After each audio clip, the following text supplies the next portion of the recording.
والنجم إذا غوى.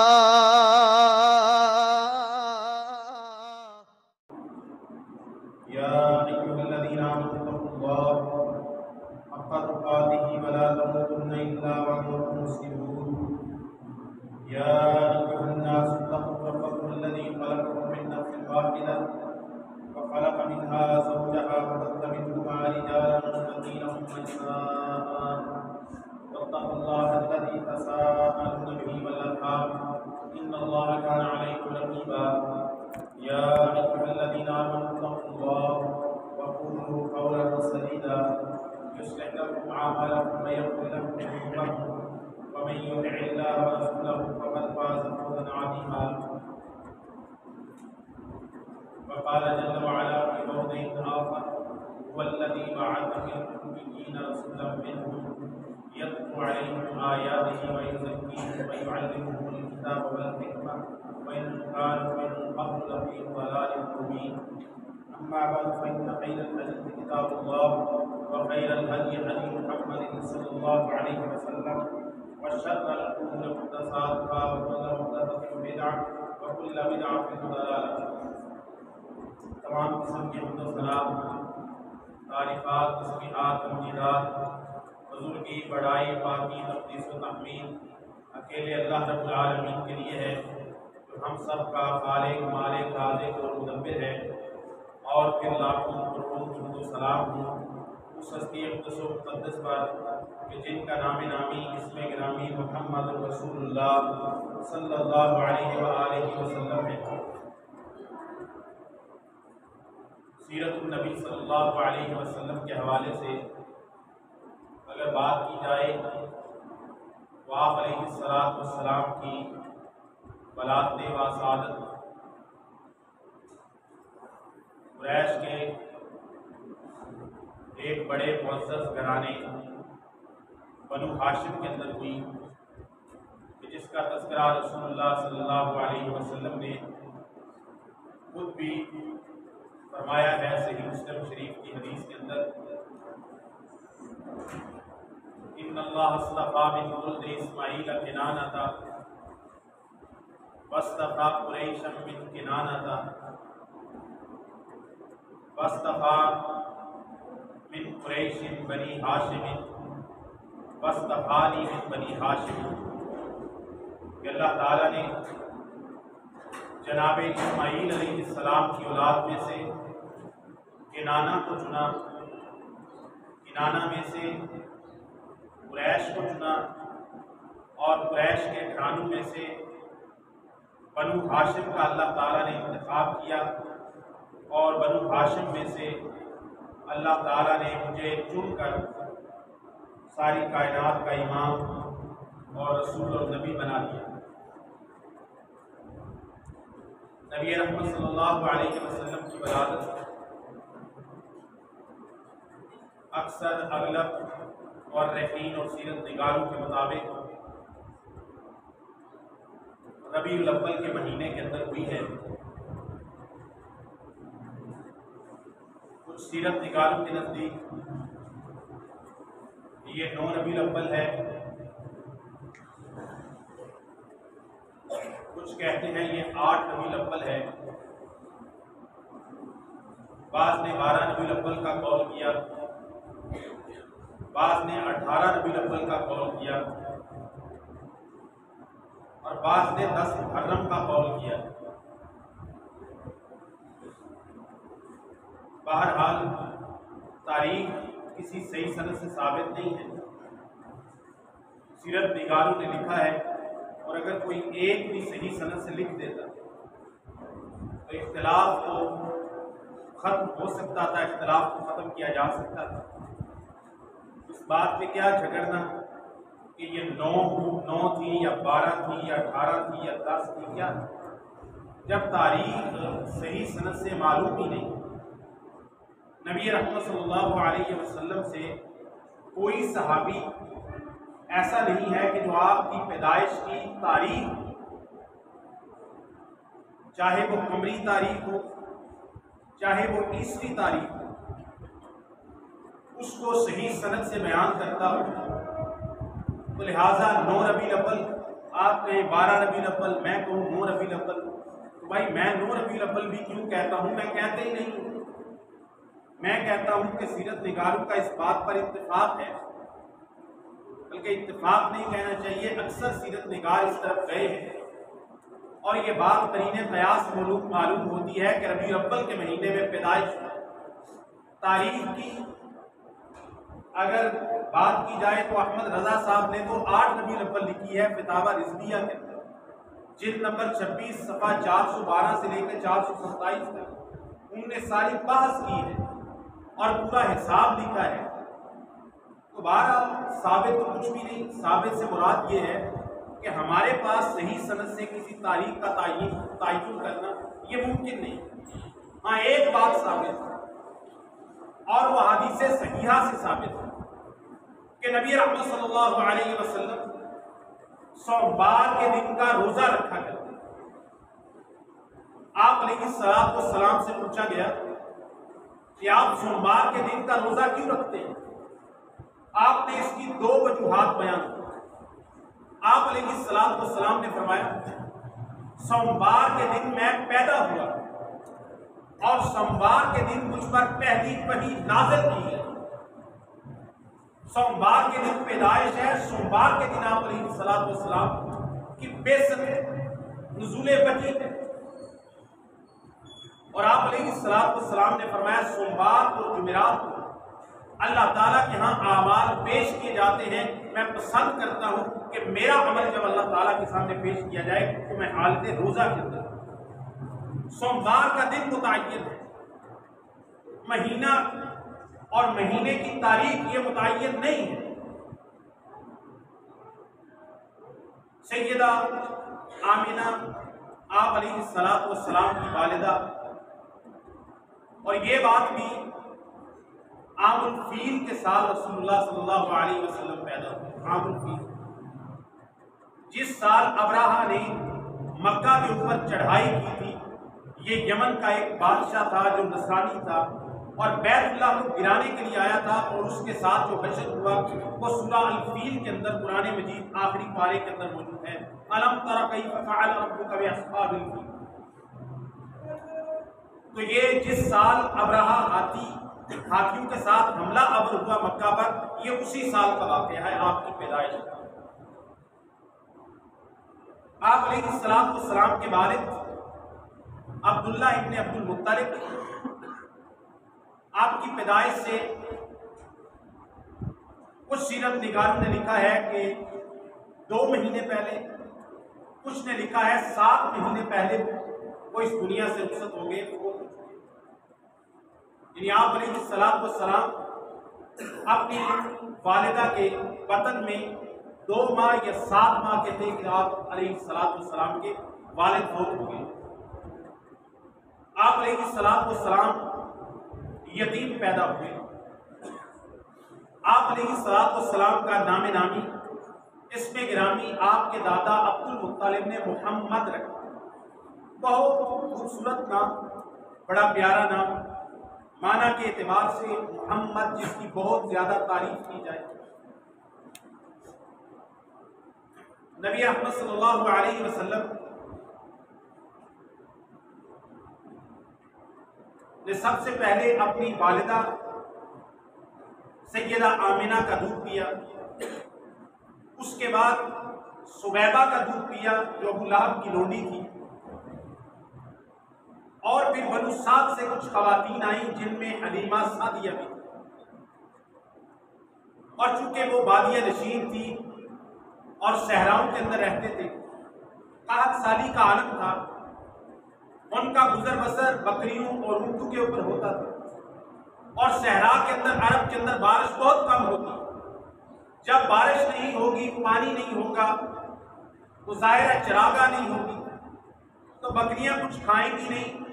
تو وہ دودھ کہاں سے دیں گی؟ اسی کے اوپر ان کا گزر بسر ہے، اور کوئی تجارت کوئی ہے نہیں. ورنہ قریش کے لوگ، جو مکہ ایک شہر تھا، طائف ایک شہر تھا، تو اس شہر کے لوگ تجارت کرتے ہیں اور قریش تجارت پیشہ لوگ ہیں. ایسی عورتیں بادیہ نشین سے آ جاتی تھی تاکہ امیر لوگوں کے بچوں کو یا شہروں کے بچوں کو اپنی پرورش کے اندر لے کے جائیں، ان کو دودھ پلائیں، ان کی رضاعت کروائیں اور اس کی وجہ سے ان کو کچھ ذریعہ معاش بن جائے ان کا۔ اور عرب بھی اپنی اولاد کو، اپنے بچوں کو دودھ پلانے کے لیے صحرا کے اندر، گاؤں کے اندر، دیہات کے اندر بھیجتے تھے۔ دو وجہ سے، ایک تو کھلی فضا کے اندر رہے، صحت مند فضا کے اندر رہے، اور شہر کی جو کم صحت مند آب و ہوا ہے اس سے وہ دور رہے اور زیادہ صحت مند آب و ہوا کے اندر سانس لیں۔ اور دوسری وجہ یہ ہوتی تھی کہ شہروں کی زبان خراب ہوتی ہے، گاؤں کی، دیہات کی زبان پختہ ہوتی ہے۔ شہر کے اندر ہر علاقے، ہر رنگ کا، ہر نسل کا بندہ آ کے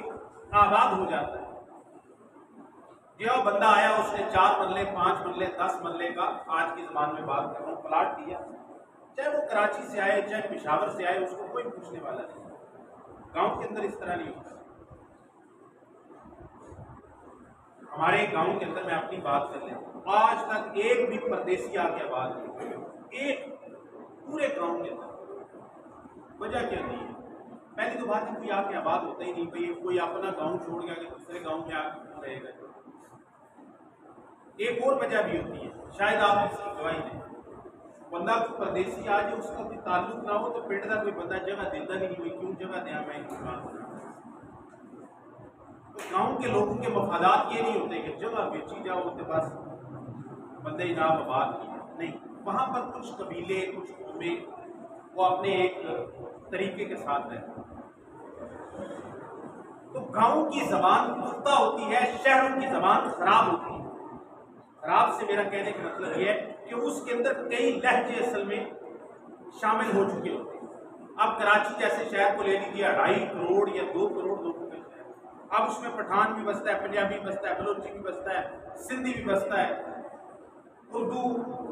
بولنے والا بھی بستا ہے، اس میں حیدرآبادی بھی ہے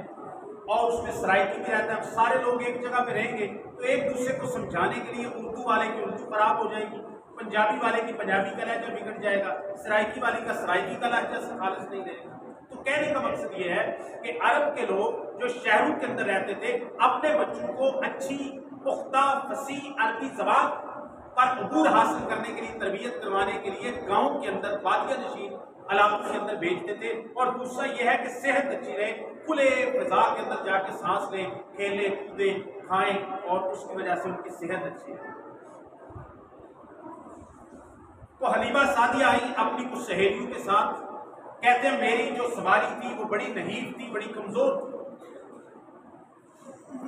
میری ساری سہیلیوں کو مکہ سے ایک ایک بچہ مل گیا، مجھے کوئی بچہ نہیں ملا، اور میرے اوپر، میری دوسری سہیلیوں کے اوپر بھی محمد صلی اللہ علیہ وسلم کو پیش کیا گیا۔ تو یہ سمجھ کر انہوں نے چھوڑ دیا کہ یہ تو یتیم بچہ ہے، تو یتیم بچہ ہے، اس کا باپ اس کے سر پر نہیں ہے، تو اس سے ہمیں کیا ملے گا؟ کوئی زیادہ مال و دولت تو ملنے والا نہیں۔ تو کہتے ہیں جب حلیمہ سعدیہ کو کوئی بچہ نہیں ملا مکہ میں سے، تو پھر حلیمہ سعدیہ کے اوپر جناب محمد رسول اللہ صلی اللہ علیہ وسلم کو پیش کیا گیا۔ تو سیدہ حلیمہ سعدیہ نے یہ کہہ کر پسند کر لیا کہ مجھے کوئی بچہ نہیں ملا، چلو یہ بچہ ہے، اسی کی پرورش کرتی ہوں، یتیم بچہ ہے، تو انشاءاللہ کچھ نہ کچھ تو ملے گا۔ اور دوسرا بچہ پسند بھی بڑا آیا تھا، خوبصورت، اور آپ علیہ السلام کے اندر اللہ تعالیٰ نے ایک کشش رکھی۔ حلیمہ سعدیہ کہتی ہیں کہ میری سہیلیاں مجھ سے پہلے نکل گئی مکہ شہر، میری سواری نہیں تھی۔ جب میں نے محمد ابن عبداللہ صلی اللہ علیہ وسلم کو اپنی سواری کے اوپر سوار کیا تو میری سواری اتنی تیز ہو گئی کہ میری تمام سہیلیاں اعلیٰ سواریوں کے اوپر ہونے کے باوجود وہ سب پیچھے رہ گئی، اور میں بنو سعد کے اندر، اپنے قبیلے کے اندر پہلے پہنچ گئی، اور میری سہیلیاں مجھ سے یہ کہتی تھی کہ تیری یہ سواری کیا وہی سواری ہے جس سواری سے تو بنو سعد سے مکہ کے اندر آئی تھی، یا تم نے سواری بدل دی؟ پھر حلیمہ سعدیہ نے اپنے گھر کے، اپنے قبیلے کے، اپنے خامد کے حالات بیان کیے۔ حارث نام تھا ان کے شوہر کا، جو رسول اللہ صلی اللہ علیہ وسلم کے رضائی باپ بنتے، رضائی ماں اور رضائی باپ۔ رضائی ماں حلیمہ سعدیہ، اور رضائی باپ کا نام حارث تھا. کہتے ہیں کہ 61 سالی تھی. ظاہر ہے کوئی کاروبار، کوئی تجارت، کوئی نوکری تو تھی نہیں. بکریاں باہر چریں گی، واپس آئیں گی، ان کا دودھ بھی استعمال کے کام آئے گا اور بچوں کو بھی وہی پلائیں گے، خود بھی وہی پیئیں گے. کبھی کبھار کوئی شکار مل گیا تو شکار کھا لیا، اس کے علاوہ کیا ہے. وہاں کچھ سبزیاں تو نہیں ہیں کھانے کے لیے، وہاں کوئی بہت زیادہ فروٹ پھل تو نہیں ہوتے صحرا کے. رسول اللہ صلی اللہ علیہ وسلم جب ان کی پرورش کے اندر پہنچے ہیں تو کہتے ہیں کہ سارے بنو سعد کی بکریاں چرنے کے لیے جاتی تھی اور بھوکی ہوتی تھی کیونکہ چراگاہ تھی نہیں. اور نبی رحمت صلی اللہ علیہ وسلم کے آنے کے بعد جو اونٹنی ایک قطرہ، حلیمہ سعدیہ خود بیان کرتی ہیں، جو ہماری اونٹنی ایک قطرہ دودھ نہیں دیتی تھی، نبی رحمت صلی اللہ علیہ وسلم کی آمد کے بعد جب اس کے پاس گئے شوہر دودھ دھونے کے لیے، اس وقت وہ دودھ کے ساتھ لدی ہوئی تھی. یہ برکت تھی رسول اللہ صلی اللہ علیہ وسلم. اور جہاں تک یہ بات ہے، رسول اللہ صلی اللہ علیہ وسلم بکریاں چرنے کے لیے جاتی، باقی لوگوں کی بکریاں بھوکی آتی تھی، چراگاہ تھی نہیں. تو رسول اللہ صلی اللہ علیہ وسلم کے جانے کے بعد حلیمہ سعدیہ کی جو بکریاں ہیں وہ سیر ہو کے اور اپنے پیٹوں کو بھر کے آتی تھی اور اچھا دودھ دیتی. بنو سعد کے لوگوں نے کہا اپنے چرواہوں کہ تم کہاں اپنی بکریاں چرا کے آتے ہو، وہاں بکریاں چروایا کرو جہاں حلیمہ سعدیہ اور حارث سعدی کی بکریاں جا کے چرتی ہیں. وہ واپس آتی ہیں تو وہ سیر ہوتی ہیں، رجی ہوتی ہیں، پیٹ بھرا ہوا ہوتا ہے، اور تم بکریاں سارا دن گھما گھما کے پتہ نہیں کہاں سے واپس لے آتے ہو اور وہ بکریاں اسی طرح بھوکی ہوتی ہیں. یہ رسول اللہ صلی اللہ علیہ وسلم کی بات. آپ علیہ الصلوۃ والسلام کی رضائی بہن ہے، ان کا نام ہے شیماء. ان کا نام ہے شیماء. شیماء وہ آپ سے بڑی تھی اور آپ علیہ الصلوۃ والسلام کو بچپن میں کھلاتی رہی ہیں. آپ کو ساتھ لے کے وہ بکریاں چرانے کے لیے جاتی تھی اور آپ علیہ الصلوۃ والسلام کو ساتھ لے جاتی. انہوں نے یہ واقعہ بیان کیا ہے کہ سخت دھوپ جب ہوتی اور کوئی صحرا کے اندر کوئی سائمان نہ ہوتا، کوئی درخت نہ ہوتا سائے کے، اور جب دھوپ جناب محمد رسول اللہ صلی اللہ علیہ وسلم کو اٹھا رہا ہوتا، یا اگر وہ 2-3 سال کے ہو گئے تھے تو ان کو ساتھ چلا رہی ہوتی انگلی پکڑ کے، تو جب دھوپ بہت زیادہ تنگ کرتی، سیدہ شیماء نے بیان کیا رسول اللہ صلی اللہ علیہ وسلم کی بہن نے کہ میں نے دیکھا، کئی دفعہ دیکھا، جب بھی دھوپ نے محمد کریم صلی اللہ علیہ وسلم کو بچپن کے اندر تنگ کیا، جب کہ میں بکریاں چروانے کے لیے آپ کو ساتھ لے کر جاتی تو بدلی آتی، بادل آتا، وہ آ کے آپ علیہ الصلوۃ والسلام کے وجود کے اوپر سایہ کرتی. یہ شیماء رسول اللہ صلی اللہ علیہ وسلم کی رضائی بہن نے بیان کیا. پھر ایک واقعہ پیش آیا جو بڑا ہی غیر معمولی واقعہ، بہت غیر معمولی واقعہ. آپ علیہ الصلوۃ والسلام کی عمر مبارک تقریباً 4 سال بیان کی جاتی ہے. یہ صحیح مسلم شریف کے اندر حدیث ہے، اس میں 4 سال کا ذکر نہیں ہے. سیدنا انس بن مالک رضی اللہ تعالیٰ عنہ بیان کرتے ہیں اتانی جبریل وَكُنْتُ أَلْعَبُ مَعَ الْغِلْمَانِ فِي بَنِي سَعْدٍ. اس وقت کی بات ہے، انس بن مالک بیان کرتے ہیں کہ رسول اللہ نے کہا میرے پاس جبریل آئے کچھ فرشتوں کے ساتھ، اور میں بنو سعد کے اندر لڑکوں بچوں کے ساتھ کھیل رہا. میرے پاس آئے اور مجھے زمین پہ لٹایا، زمین پہ لٹا کے میرے سینے کو کھولا، چیرا، فشق عن صدری،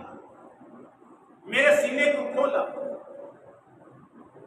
اس میں سے ایک لوتھڑا نکالا،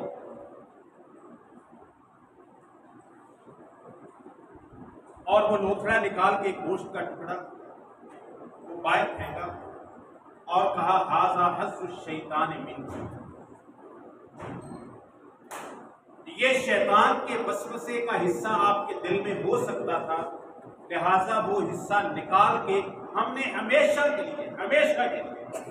آپ کو شیطان کے وسوسے سے ابھی پاک کر دیا. اور آپ علیہ السلام کا قلب مبارک، آپ کا دل مبارک نکالا اور نکال کے سونے کی جنت سے لائی ہوئی ایک تھال میں رکھا اور زمزم کے پانی سے اس کو دیا۔ اور پھر آپ علیہ السلام کے سینے کو ادھر ملا دیا گیا۔ اس کو کہتے ہیں شق صدر کا واقعہ، کہ آپ علیہ السلام کا سینہ مبارک کھول کے اس میں سے دل نکال کے فرشتوں نے دھویا، اس کو صاف کیا، اور اس میں سے جہاں شیطان کے وسوسے کا کوئی خدشہ ہو سکتا تھا وہ حصہ اس میں سے نکال دیا۔ بچے دوڑتے ہوئے سیدہ حلیمہ سعدیہ کے پاس گئے اور انہوں نے جا کر کہا ان محمدن قد قتل، کہ آپ کا رضائی بیٹا محمد قتل کر دیا گیا۔ کیونکہ نوجوان لڑکے وہ انسانی شکل میں آئے تھے، بچے انہیں دیکھ رہے تھے کہ آئے ہیں، 3-4 سال کے بچے کو اٹھایا اور اس کو لٹایا اور لٹا کے اس کا سینہ چیرا، تو اس سے زیادہ اور قتل کا کیا شبہ ہو سکتا کہ نقصان پہنچایا گیا۔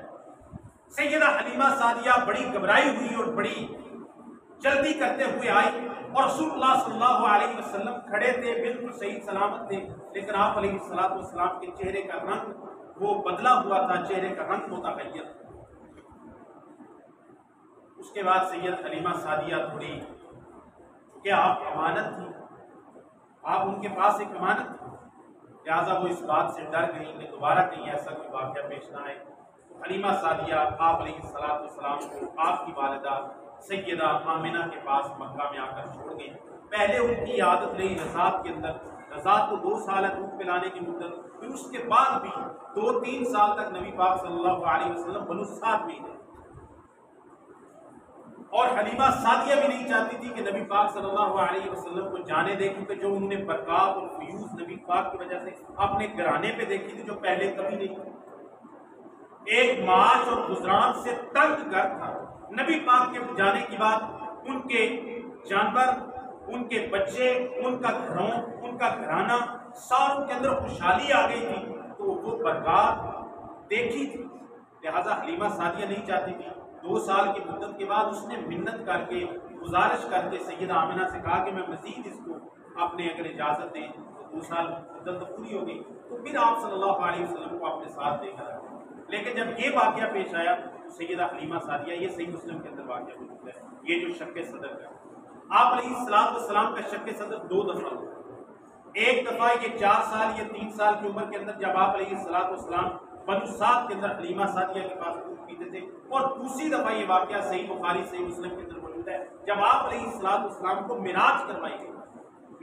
کروائی گئی 10 نبوت کا واقعہ، 65 کے 10 سال بعد، جب آپ نبی اور رسول اور خاتم النبیین، اللہ تعالیٰ نے آپ کو اطلاع دے دی تھی، اس وقت نبی کریم صلی اللہ علیہ وسلم کے پاس جب معراج کے لیے آپ کو لے جایا گیا، اس سے پہلے فرشتے آئے، آپ علیہ السلام کو لٹایا، آپ کا سینہ مبارک کھولا، اس میں سے دل نکالا، اس کو سونے کی تھال کے اندر رکھا، زمزم کے پانی سے دھویا، پھر سینے کو ملا دیا گیا۔ سیدنا انس بن مالک رضی اللہ تعالیٰ عنہ فرماتے ہیں میں اب بھی آپ علیہ السلام کے سینے کے اندر وہ سوئی اور دھاگے کے نشانات دیکھ سکتا ہوں۔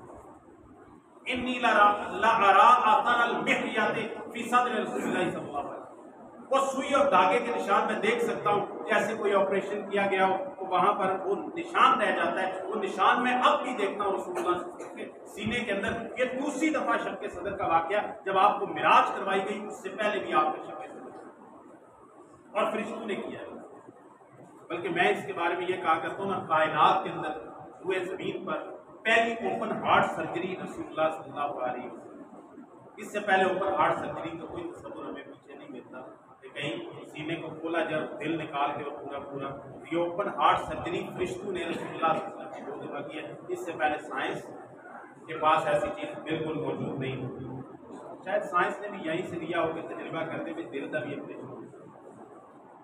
اس کے بعد نبی کریم صلی اللہ علیہ وسلم اپنی والدہ کے آغوش میں، آپ کی پرورش میں دوبارہ آ گئے ہیں، اور آپ علیہ السلام کی عمر 6 سال کی، جو سیرت نگار لکھتے ہیں اور ابن شام نے بھی لکھا ہے۔ تو آپ علیہ السلام کے ننہال تھے مدینہ کے اندر، یثرب کے اندر، تو ننہال کے اندر اپنی والدہ سیدہ آمنہ اور آپ علیہ السلام کی والدہ کی ایک لونڈی تھی ام ایمن، ان کے ساتھ گئی ہیں، اور کچھ دن وہاں پر یثرب کے اندر، جس کو بعد میں مدینہ کہا جانے لگا، وہاں پر رہے ہیں۔ جب واپس آئے ہیں تو مقام ابوا کے اوپر پہنچے تو سیدہ آمنہ کی طبیعت خراب ہو گئی، بیمار ہو گئی، صحرا کے اندر، سفر کے اندر، پردیس کے اندر، جب کوئی گھر والے ساتھ نہیں ہیں، اور نبی کریم صلی اللہ علیہ وسلم کی عمر مبارک 6 سال ہے اور ساتھ ایک ام ایمن ہے، تو بیمار ہوئی ہیں، اور دیکھتے ہی دیکھتے سیدہ آمنہ اس دنیا سے رخصت ہو گئی ہیں۔ نبی کریم صلی اللہ علیہ وسلم کو یہ دوسری یتیمی دیکھے، اور ام ایمن کی پرورش کے اندر، یا ام ایمن کو نصیحت کر کے وصیت کر کے گئی ہے کہ آپ میرے بیٹے کا خیال رکھیں۔ اور میں کہتا ہوں کہ شاید دنیا نے ایسی جدائی، ماں کی ایسی جدائی دنیا نے دوبارہ نہ دیکھی کہ نہ گھر کے اندر ہے، نہ ننیال میں ہے، نہ ددیال میں ہے، نہ ماں کے گھر میں ہے، نہ باپ کے گھر کے اندر ہے، ایک صحرا کے اندر ہے، راستے کے اندر ہے، با کا مقام ہے، اور بچہ چھوٹا ہے، 6 سال کی اس کی عمر ہے، ساتھ اور کوئی پرورش کرنے والا نہیں، اور باپ ان کی پیدائش سے پہلے ہی دنیا سے چلے گئے ہیں۔ تو اس طرح ان کو ایک راستے کے اندر، پردیس کے راستے کے اندر، پردیس میں سرے راہ ایک جگہ پر اپنی ماں سے بھی جدائی برداشت کرنی پڑتی ہے، اور وہاں پہ پر ہی سیدہ آمنہ کی قبر ہے۔ اور صحیح مسلم کے اندر حدیث آتی ہے، رسول اللہ صلی اللہ علیہ وسلم نے اللہ تعالیٰ سے اجازت طلب کی اپنی ماں کی قبر کی زیارت کی۔ اللہ تعالیٰ نے اجازت دی، رسول اللہ صلی اللہ علیہ وسلم ابواب کے مقام پہ گئے، اپنی ماں کی قبر کی زیارت کی۔ رسول اللہ صلی اللہ علیہ وسلم بہت زیادہ روئے، اور آپ کے ساتھ جو صحابہ تھے وہ بھی آپ صلی اللہ علیہ وسلم کے رونے کو دیکھ کر وہ بھی روتے رہے۔ یہ صحیح مسلم میں موجود ہے، آپ نے اجازت طلب کی تھی اللہ تعالیٰ سے کہ میں اپنی ماں کی قبر کی زیارت کرنا چاہتا ہوں، اللہ تعالیٰ نے آپ کو اجازت مرحمت فرمائی۔ پھر آپ علیہ الصلوۃ والسلام اپنے دادا عبد المطلب کی آغوش میں، ان کی پرورش میں آئے، انہوں نے آپ کا بہت اکرام کیا، بڑی عزت کی، بڑا خیال رکھا۔ کچھ ایسے ایسے واقعات ہیں کہ عبد المطلب کعبہ کے سائے کے اندر ایک گدی لگا کے بیٹھتے تھے، اور ان کے بیٹے اور کوئی بڑے سے بڑا سردار اس گدی کے اوپر، ان کے تخت آپ کہہ لیں، گدی کہہ لیں، ان کا بستر کہہ لیں، اس کے اوپر کوئی نہیں چڑھ کے بیٹھتا تھا، اتنا اکرام تھا سردار عبد المطلب۔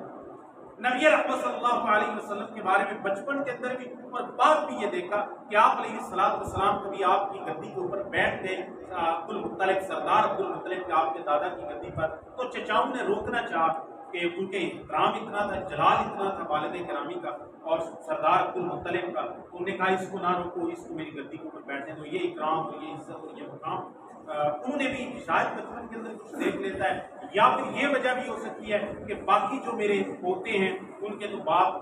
سر پہ موجود ہیں، تو میں اس کا باپ بھی ہوں، میں اس کا دادا بھی ہوں، اور اس کی والدہ کے جانے کے بعد ماں بھی اس کی میں ہی ہوں، وہ زیادہ خیال اور زیادہ شفقت فرماتے ہوں۔ اور بلکہ کچھ سیرت کی کتابوں کے اندر یہ واقعات صحیح سند کے ساتھ آئے ہیں کہ نبی پاک صلی اللہ علیہ وسلم اگر کہیں گئے اور پھر تاخیر کر دی تو عبد المطلب پریشان ہو جاتے، ان کو بالکل سکون نہیں آتا تھا کہ جب تک، تو لوگ کہتے کیا ہو گیا، وہ کہتے جب تک میں محمد صلی اللہ علیہ وسلم کو دیکھ لوں اپنے پوتے کو مجھے سکون نہیں آئے گا۔ 8 سال کی عمر تھی تو عبد المطلب بھی فوت ہو گئے، آپ کے دادا۔ پھر آپ اپنے چچا ابو طالب کی پرورش کے اندر آئے۔ آپ کے کئی چچا ہیں، ماں اور باپ، دادی اور دادا دونوں کی طرف سے جو آپ صلی اللہ علیہ وسلم کے سگے چچا بنتے ہیں، آپ کے باپ کے ماں اور باپ دونوں کی طرف سے جس کو سگے چچا 2 تھے، ایک کا نام زبیر تھا اور دوسرے ابو طالب تھا۔ تو ابو طالب ان کا نام کہتے ہیں کہ عبد مناف تھا، تو ان کی پرورش کے اندر آئے ہیں، یہ کثیر العیال تھے، ان کی اپنی بھی اولاد کافی تھی، اور معاشی حالات ان کے کچھ بہت اچھے نہیں تھے۔ تو نبی کریم صلی اللہ علیہ وسلم اپنے چچا کی پرورش کے اندر آئے ہیں، انہوں نے بھی کمال محبت دی ہے، اور اس محبت ہی کا نتیجہ ہے کہ رسول اللہ صلی اللہ علیہ وسلم اپنے چچا ابو طالب کی وفات کے اوپر اتنے غم زدہ ہوئے، اور اسی سال سیدہ خدیجہ آپ کی زوجہ کی بھی وفات ہوئی ہے، اور اسی سال آپ کے چچا ابو طالب کی بھی وفات ہوئی ہے۔ یہ 2 آپ علیہ الصلوۃ والسلام کے غم خار، ایک آپ کے جیون ساتھی سیدہ خدیجہ جنہوں نے ہر طرح کی قربانی دی، مال آپ نے نچھاور کر دیا، آپ کے ساتھ شادی کی، آپ علیہ الصلوۃ والسلام کو اس شادی سے پہلے بھی تجارتی مال کو جو آگے ہم ذکر کریں گے۔ تو دوسرا آپ کے غم خار تھے آپ کے چچا جنہوں نے آپ علیہ الصلوۃ والسلام کو ہر اعتبار سے آپ کا خیال رکھا، نبوت سے پہلے بھی اور نبوت کے بعد بھی آپ علیہ الصلوۃ والسلام کا ظاہری ایک سہارا بن کے، مضبوط سہارا بن کے رہے۔ جب وہ فوت ہوئے نبی پاک صلی اللہ علیہ وسلم اتنے غم زدہ ہوئے، اتنے روئے، اتنے پریشان ہوئے کہ رسول اللہ صلی اللہ علیہ وسلم اللہ تعالیٰ سے اتنی استغفار مانگتے رہے کہ اللہ تعالیٰ کو آپ علیہ السلام کو منع کرنا پڑا کہ آپ ایسا نہ کریں،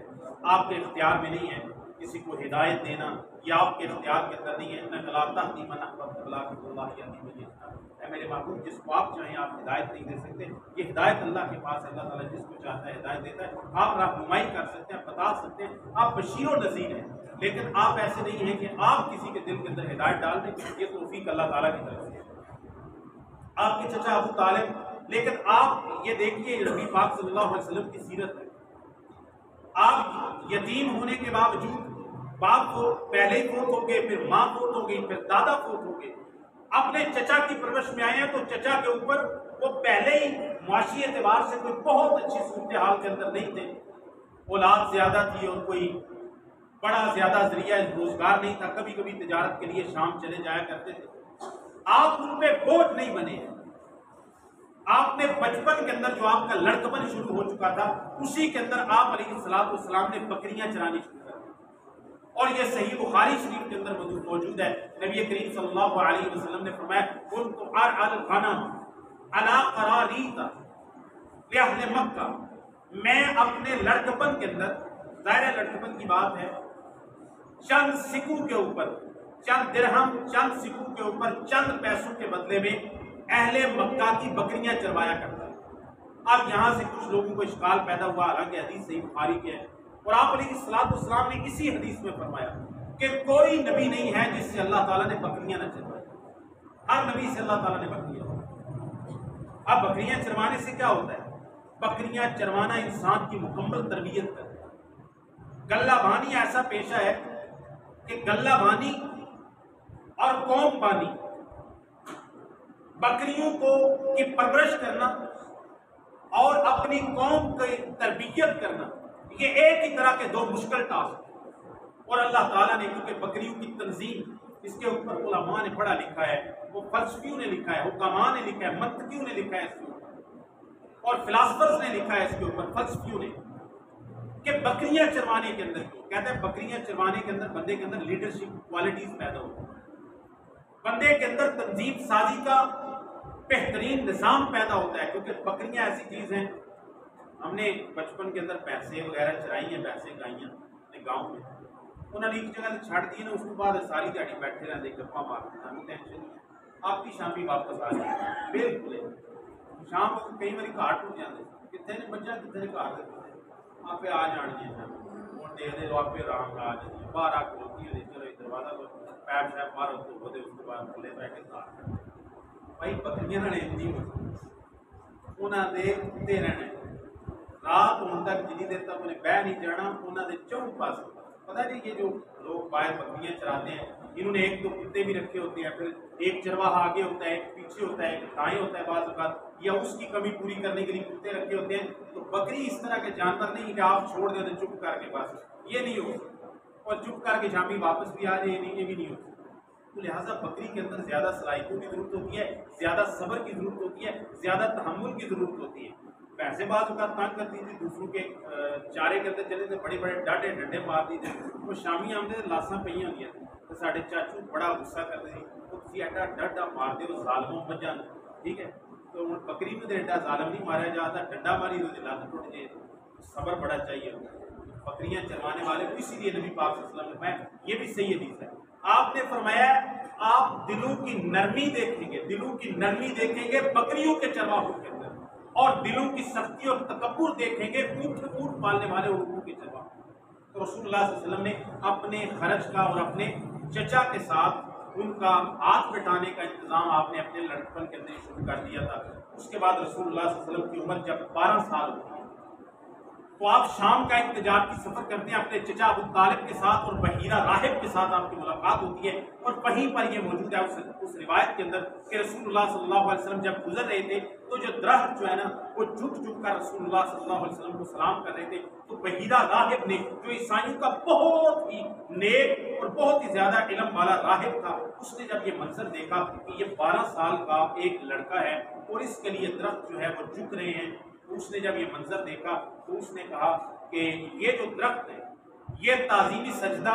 نہیں کرتے مگر کسی نبی کی آمد پر یا کسی نبی کے استقبال پر۔ اگر یہ درخت جھک رہے ہیں تو یہ نبی ہے۔ تو پھر اس نے نبی پاک صلی اللہ علیہ وسلم کے ادھر جو بچپن میں مہر نبوت موجود تھی، ایک کبوتری کے انڈے کی طرح جابر بن عبداللہ رضی اللہ عنہ نے بیان کیا، یہ صحیح مسلم وغیرہ میں حدیث موجود ہے کہ نبی پاک صلی اللہ علیہ وسلم کے یہ کندھے کے پیچھے دائیں جانب ایک کبوترے کے انڈے کی طرح کی ایک مہر موجود تھی جو بچپن سے پیدائش تھی، اور یہ نبوت کی علامت تھی۔ وہ بحیرہ راہب نے یہ بھی دیکھی، اور بھی معاملات، اس نے دعوت بھی کی، کھانا بھی کیا، اور آپ علیہ الصلوۃ والسلام کو صاحبان وہاں پر میسر نہیں آیا، سارے بڑے بڑے ظاہرہ بزرگ لوگ آگے بیٹھے گے۔ اب لڑکا جو ہے وہ تو اس کو تو بزرگوں کی نشست میں نہیں بٹھایا جائے گا، اور سارے لوگوں کو اس وقت کیا پتا تھا کہ یہ اللہ تعالیٰ کے رسول ہیں اور اللہ تعالیٰ کے اتنے پیارے ہیں، وہ تو عام ابو طالب کے صرف بھتیجے ہی تھے نا لوگوں کے لیے۔ تو آپ کو آگے صاحبان میں سائے کی جگہ پہ جگہ نہیں ملی، تو اسی بحیرہ راہب نے دیکھا کہ رسول اللہ صلی اللہ علیہ وسلم کے اوپر آ کے بدلی نے سایہ کر دیا۔ یہ بحیرہ راہب نے دیکھا، اس نے پھر کہا کہ اے عرب کے لوگوں مجھے بتاؤ کہ اس بچے کا سربراہ کون ہے، اس لڑکے کا۔ تو انہوں نے کہا کہ اس لڑکے کا سربراہ یہ ابو طالب ہے۔ اس نے آ کر رازداری کے ساتھ یہ کہا، اس نے کہا کہ یہ بصرہ کا شہر تھا، یہ سرحدی شہر تھا، اس کے بعد آگے شام کے اندر آپ داخل ہو جاتے ہیں۔ تو اس نے کہا کہ میں آپ کی منت کرتا ہوں، ترلا کرتا ہوں، آپ اس بچے کو واپس گھر بھیج دیں، اس کو روم لے کر نہ جائیں۔ آگے شام جو ہے وہ رومیوں کی سلطنت تھی نا، بیزنطینی امپائر جس کو ہم کہتے ہیں۔ تو روم کی سلطنت دو حصوں میں پھیلی ہوئی تھی، ایک مشرقی حصہ تھا اور ایک مغربی حصہ تھا، یہ جو اس کو استنبول کہتے ہیں، قسطنطینیہ، اور دوسرا حمص کے اندر ان کا پایہ تخت یہاں تھا، مشرقی سلطنت تھا، اور جو مغربی سلطنت تھی یورپی سلطنت، اس کا قسطنطنیہ اور استنبول کے اندر تھا۔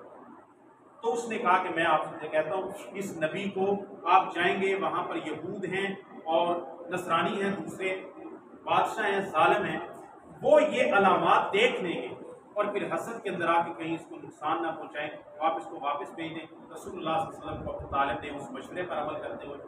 بصرہ سے ہی واپس بھیج دیا۔ تو یہ آپ صلی اللہ علیہ وسلم کی زندگی کا 12 سال ہے، اس کے بعد آپ کی شادی ہوئی ہے، آپ تجارت کے لیے گئے ہیں، آپ صلی اللہ علیہ وسلم نے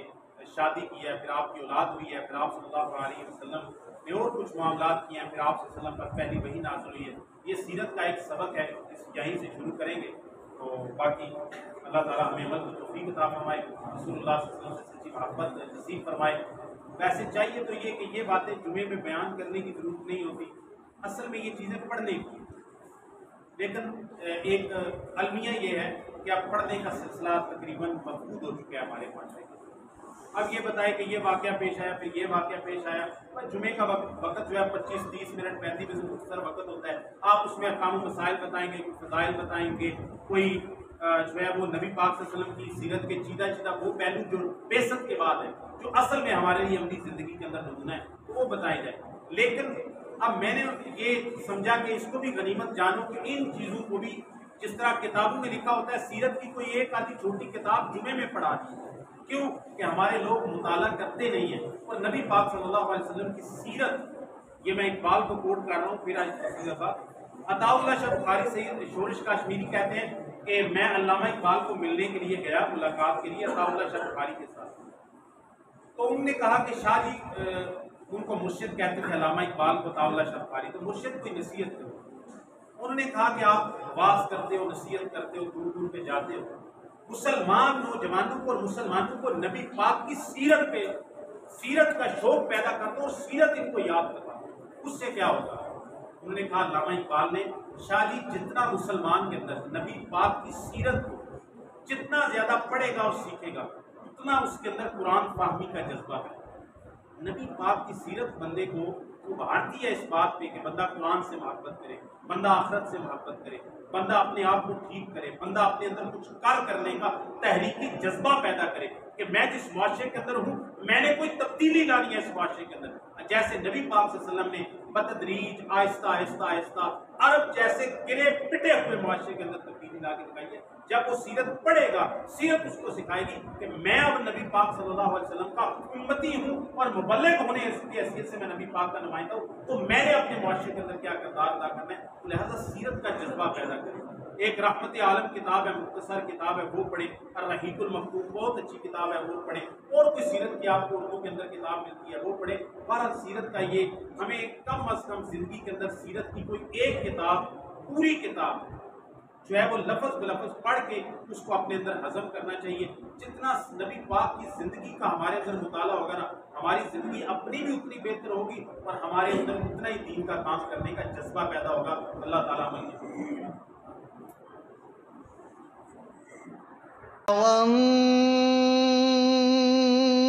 والنجم إذا غوى